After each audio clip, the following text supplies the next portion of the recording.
Well, good morning and hello from Normandy in France. Finished our travels through the Brittany region, heading north, and now we're in a famous region, probably an infamous region, Normandy, which you might have heard of. It's well known really as a site of many of the great battles of World War II. It's on the northwest coast of France.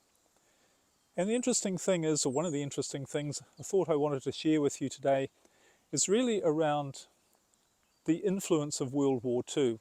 I guess of any war, but the influence that World War II had on obviously all of Europe, all of the world, and still does, but particularly in this region, because so many of the big battles were fought in the Normandy region. And in fact, apparently more than 400,000 people died as a result of the battles here.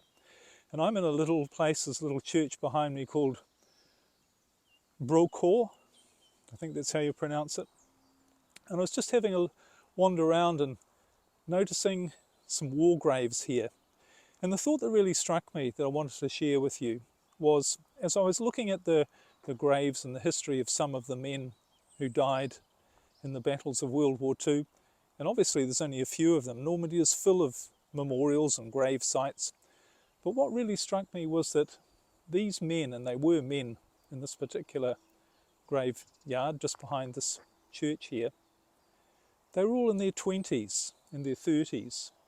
And they must have all had dreams and thoughts about their life and their future. But what happened? Well, they all died, tragically, and young.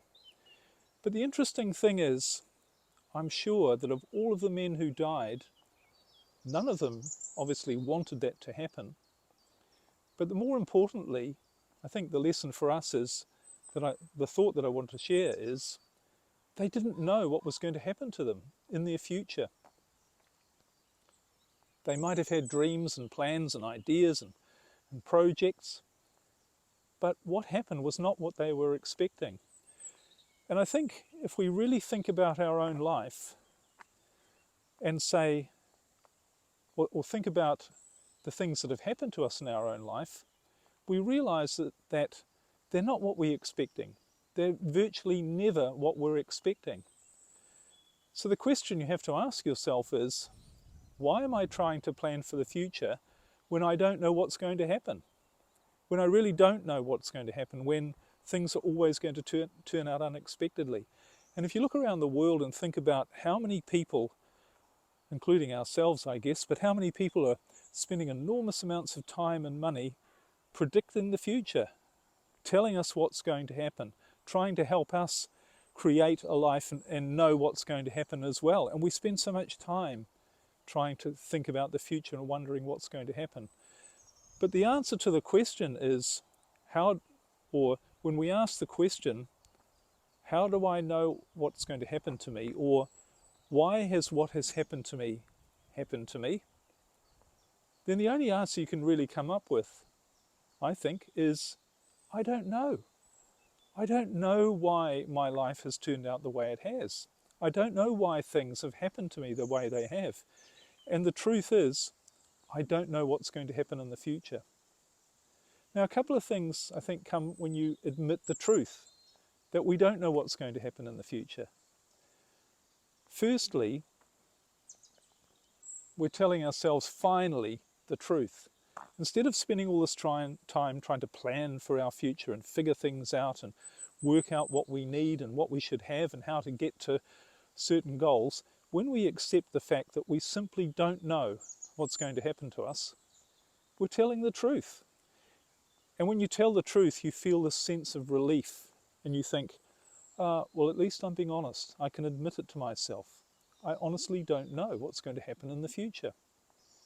And the other thing that happens when you do that, I mentioned the word release, is when you release yourself to the truth that you don't know what's going to happen in the future. And therefore, because you don't know, then trying to know is really not a good use of your time and energy. When you do that, when you release that, what you're actually doing is you're activating a different part of your brain.